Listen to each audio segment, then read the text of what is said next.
The first tactic that you could definitely use, and it's a very good introduction, is to feint weakness. It's feinting weakness. The reason why feinting weakness is so important is because it is when you feint weakness, people will lower their guard. People won't come at you at full force. People will leave themselves vulnerable for counterattacks. So when you feint weakness with a guy, what's the guy's gonna say? Yo, I got this girl. You know, look at her, she's texting me back. Look at her, she commented on my status. She's on my dick, you know. Feinting weakness is playing to your femininity. It's saying, I cannot resist you. I want you to be mine. What tends to happen is that when you play the little girl that loves the guy, and then you back off, the guy's gonna think that he had control, and now he doesn't. It's one thing not having control and losing control. You don't feel what you gain. It's one thing feeling the control, enjoying the control of having an emotional control over a woman, and then being taken away. It's kind of like living. You didn't mind not living, but because you're alive, you mind being dead. Same thing. Another one is being inconsistent. Number 2, being inconsistent. This means that they won't know what to expect. Don't be reliable. Be contradicting. What I mean by being inconsistent is when you're inconsistent, people can't figure you out. When you're inconsistent, you frustrate people. When you're inconsistent, people are always trying to understand you. You see, and that's where you want to get, because when you are attracted to someone, you have some element of fear. You have an element of fear because you don't know if you're going to offend them. You don't want to lose their validation. It's valuable to you. You're walking on eggshells. So by being inconsistent with a man, you don't make him relax. You don't make him like say, yeah, I have her now. You know, you make him think like, what the fuck is up with her? I thought she liked me. You see, so for 1 second you're on time, you're texting on time, and you're consistent, you know, and you're showing a lot of attraction. And then the next second you're totally different. The next second you're ignoring his text messages. The next second you're canceling dates. The next second you're angry at him, criticizing him. Then the next day you're happy, complimenting him. It's that inconsistency that makes him say what's going to happen tomorrow. Now, if you provide some form of pleasure, emotional pleasure, through some of the tactics I'm going to be using, or physical pleasure, he'll stick around. Trust me, he'll barrel through a lot of this shit. So the other way is through insinuation, again, to get in his head.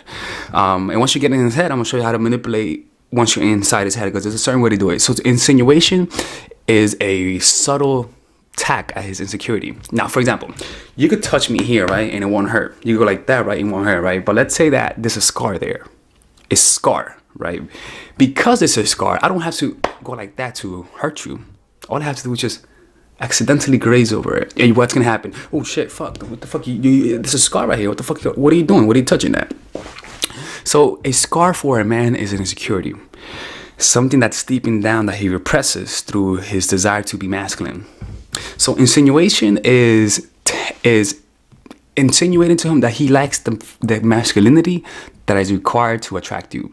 Insinuation will make the man feel insecure, and as a result, if done right, will have him chasing for your validation. So how is this done? First of all, I made a video on that on Amazon. You can see the link. It's called The Power of Insinuation. Okay, but the second thing, you insinuate through being subtle. For example, saying that if he's a masculine guy, saying that you love guys who are not mad. For example, if he's black, tall and black, right, and you say, I love guys like Leonardo DiCaprio, they just look so sexy. Anyways, and change your topic. I talk about this all the time, but for those who don't know about this, I'm doing it for them.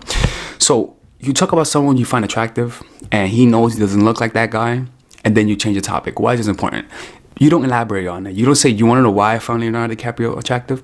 You don't do that, because why? I mean, it looks too fucking obvious, all right? If you wanted to deceive your enemy, you first be subtle. The way that you do it is talking about something that you know he's gonna perk his ear to. Like, what the fuck? It's kind of like somebody saying your name. You listen, because but in this case, you're not saying his name. You're hinting at an insecurity. And then you change the topic. You don't even give him time to ask you to elaborate. You don't even give him time to help him understand what you meant. And that's the point. The fourth way to make him weak is compliments. Don't just compliment him. Give him a compliment that's based on an actual weakness. A weakness that you stirred up. A weakness that you intentionally brought out on the surface.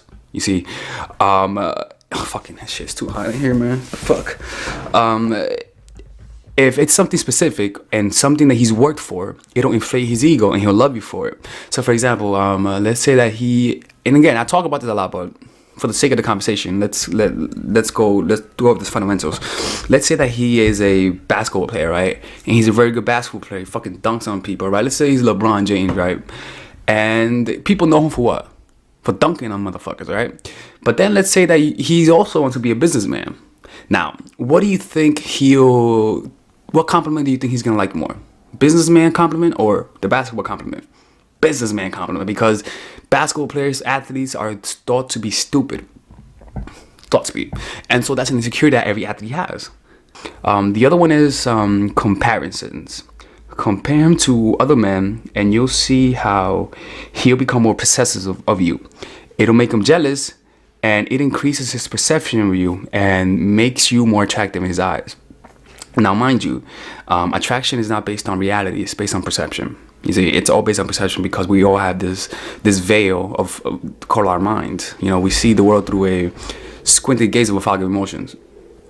So when you compare him to other guys, you stir up a feeling of insecurity. All right. And mind you, emotions blur our reality, which in this case, if you make him insecure and you become his source of validation through complimenting him and also making him insecure, compare him to other guys is going to make him feel insecure and he'll try to possess you. Now, from the perspective of possess you from a competitive way, which is not just wanting you because you're beautiful, wanting you because other guys want you, wanting you because you see other guys wanting her and you possess her.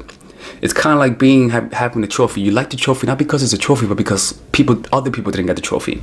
Become the one who sets the barriers. Don't make it easy on the guy. Make seeing you a little bit more difficult. Become the one that sets the barriers and you have greater power.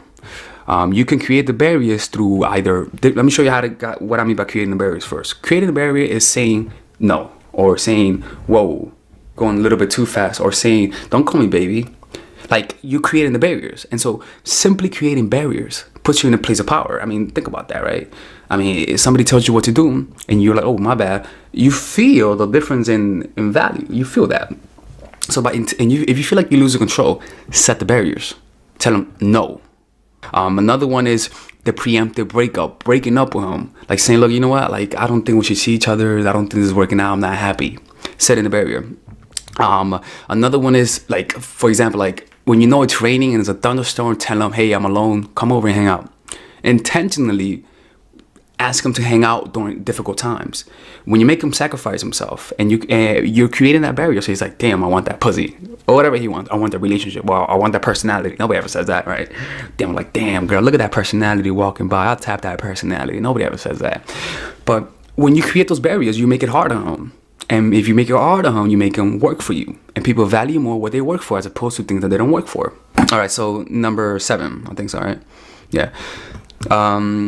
Make him feel desperate and scared by creating space. The space creates doubt and fear and enhances your image. Doubt and fear enhances the enemy's perception. When someone fears you, right? Not you, right? And doubts you from a place of not doubting you, I don't trust you, from doubting you of, I don't think you like me as much as I do, it enhances your perception. Because fear enhances what? The enemy. When you're afraid of something, what happens? You exaggerate its ability. You see them as more than they really are. That's why fear doesn't perceive reality. And people live in fear.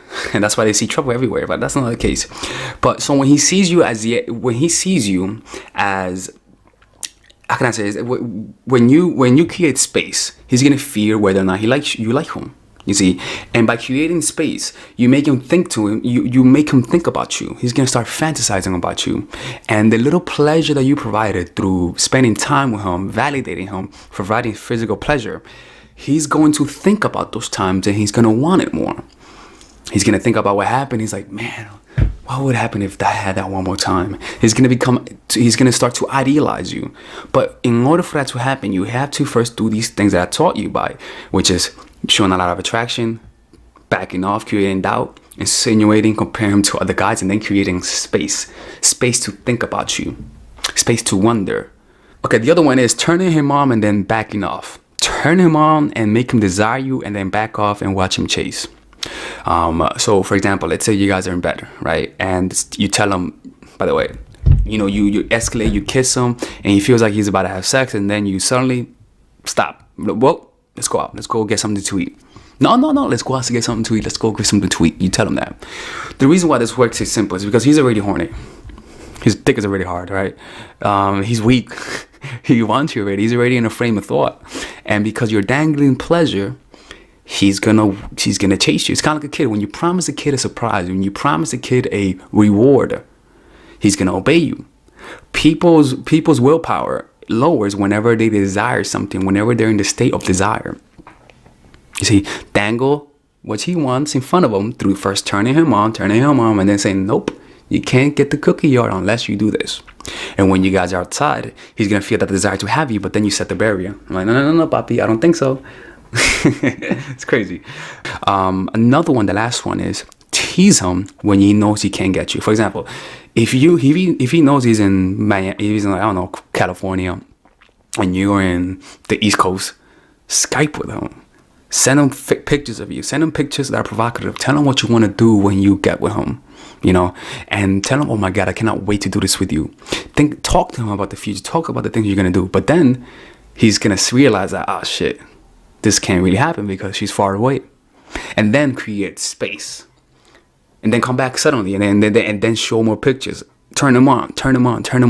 And then back off again. What's really going to work here is not the fact that you show him the picture. It's the fact that he cannot go through the screen and touch you.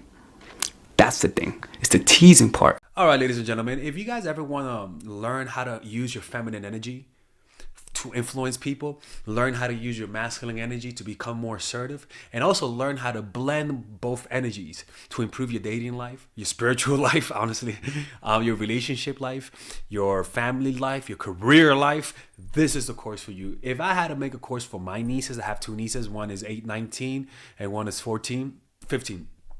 16. Holy shit. Oh my God, he's a bad fucking uncle. He's a bad uncle. Get him. Shut up, Melissa. You should get this course, right? And this is the course that I will make for them. So, for example, watch the curriculum, right? In the first week, we're going to be showing you how to establish a strong masculine foundation without letting it hurt your feminine energy. This masculine foundation is a source of who you are, right? It's your bodyguard. Without this, whatever feminine energy you create will be destroyed by the outside, because your masculine is your shield. So we'll talk about goal setting. We'll talk about how to develop a serious attitude. We're gonna be talking about how to use more logic, how to use more goal-oriented behavior. It's more how to be a man. Now the next one is how to embrace the feminine energy, right? This one would teach you about how to minimize excessive masculine traits, developing self-awareness, healing abundant feminine energy, regulating your emotion, mastering voice qualities and facial expressions, surrendering control, and allowing pain to be felt. This is honestly, this will supercharge, like Kaioken, your masculine energy. After that, we have femininity in the workplace, and how to be feminine in the workplace without letting people take advantage of you, and the nuances of how women on power should behave versus women who are subordinates in the workplace, and even the dress code. This is based on psychology, people. It's kind of insane. I'm actually excited about this one. The next week, we talk about navigating the labyrinth of male and female friendship, and this a lot of women find confusing, so we talk about that. And how to identify envious friends, how to identify the good friends, how to keep male friends, and how to keep female friends. Week 5, we talk about how to release the burden of the past and stop and destroy mental projections. This is actually really powerful. And then week 6, we talk about how to increase your observational power so that you could read people better. And we have a bunch of bonuses. The course starts at $99, and you guys can pre-order the course today at $69 before it goes out. If you're watching this, most likely I'm in the meditation retreat, so I will be praying for all of you guys. And just click on the description down below of the video. Right there, you'll see it, and you could pre-order that course. It's gonna be out by the end of next month or the beginning of February of March. One of the two, people, because I have a 10-day retreat to do, and I want to finish the course after the retreat, because I think the ideas are gonna be so much better. All right, man. I'll see you guys later. Pre-order, man. I'm closing the channel.